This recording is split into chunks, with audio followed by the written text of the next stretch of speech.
রামকৃষ্ণনগরে ৪৮ ঘন্টার চাকা বন্ধের ব্যাপক প্রভাব। হিট অ্যান্ড রান মামলায় কারাদণ্ড ও জরিমানার পরিমাণ বাড়ানোর জন্য সরকার ঔপনিবেশিক আমলের ফৌজদারি আইনে পরিবর্তন এনেছে।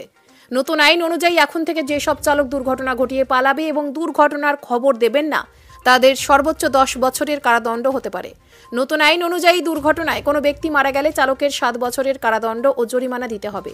অপরাধী যদি পালিয়ে যায় বা তাৎক্ষণিকভাবে ঘটনাটি রিপোর্ট না করে, তবে জেলের মেয়াদ বাড়িয়ে 10 বছর এবং 7 লক্ষ টাকা জরিমানা দিতে হবে। এরই প্রতিবাদে গোটা দেশের সাথে রামকৃষ্ণনগরেও চালকদের প্রতিবাদ অব্যাহত রয়েছে।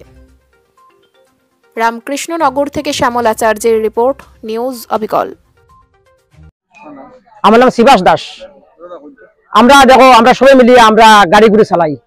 আমরা যে লাইসেন্স বানাইছি, আমরা হয়তো আমরা মানে জিপি অফিস থেকে যেটা আনছি লাইসেন্সটাকে দিয়া, আমরা ব্লাড গ্রুপ সরু গ্রুপ যেহেতু আমরা বানাইছি, আমরা গাড়ির কাগজ সর্বনিম্ন সপ্তাহ আমরা আছে।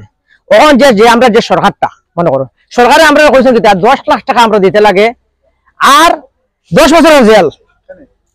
আমরা একটা ফাঁকি বাচ্চা মারি না, আমরা গাড়ি চালাই যে আমরা সুন্দরভাবে চালাই গাড়ি, কিন্তু তাই না আমরা কইছেন গাড়ি যদি অ্যাক্সিডেন্ট করে 10 বছরের জেল। আমরা এই বউ বাচ্চা তুইয়া আমরা কিলা আমরা জেলে হইতাম, যে আমরা রাস্তা থেকে গাড়ি সাফি রাস্তা তাহক গাড়ি তাহক আমরা চালাইবার দরকার নাই।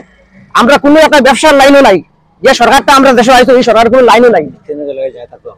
আমরা এখন ওই যে দিনমজুরি মানুষের 400 টাকা হাজিরা করে, কিন্তু আমরা গাড়ি চালিয়ে 200 টাকা নিতাম না বাড়িতে, আমরা বউ বাচ্চা নিতাম না। কিন্তু আজকের দিনে আমরা এই যে গাড়ি বন্ধ করছি, আমরা বিকালে আমরা চাল নাই, কিন্তু আমরা কত নির্ভয় আমরা বন্ধ করছি।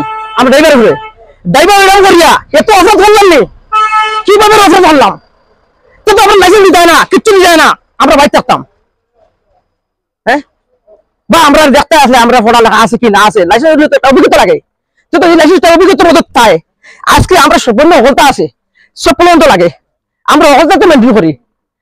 তো এখানে আজকে আমরা এই অটোর মধ্যে বড় গাড়ির মধ্যে আমরা এখন কিটা 10 লাখ টাকা 10 লাখ টাকা আমার সম্পত্তি নাই। আমি আজ থেকে ইতি দিলাম গাড়ি চালানি, আমার দরকার নাই গাড়ি চালিবার, আমার অকাত বাবার সম্পত্তি নাই, আমি দিন মজুরি হওয়া। হ্যাঁ, কিন্তু এখন আমি দেখলাম যে এই গাড়ি চালিয়ে আমার হইতো না, আমি বেঙ্গলে যাওয়া লাগবো, বলবে চলে যা, হ্যাঁ যাওয়া লাগবো। আমার হঠাৎ গিয়ে মোটিভে কাম করলে আমার 200-400 টাকা শান্তি থাকবো। আমি রোডে গাড়ি চালিয়ে আমার হইতো না, কেন হইতো না? 10 লাখ টাকা আমার বাবার সম্পত্তি নাই, 20,000 টাকা একটা অটো দেয় ইনস্টলমেন্টে দিয়া, 10,000 12,000 টাকা মাসে মাসে ইনস্টলমেন্ট দেওয়া লাগে। আমি ইনস্টলমেন্ট দিবার লাগে আমি ভাগো নিয়ে সকাল থেকেই বারোই নিজের লাগিয়া হারে নাই দুবারে ফোলাও হয়। এরপরে 10 লাখ, আমি 10 লাখ পাইলে কই? আমি কেন গাড়ি চালাইব? এরপরে আবার বলে গাড়ি বলে যে 100 টাকা করলাম, আমার মানুষ বলে তুলিয়ে বলে তার মানুষ বলে আমি লিয়ে যেতাম মেডিকেল, এর আগে আমারও লোনটাও শেষ করে দিব।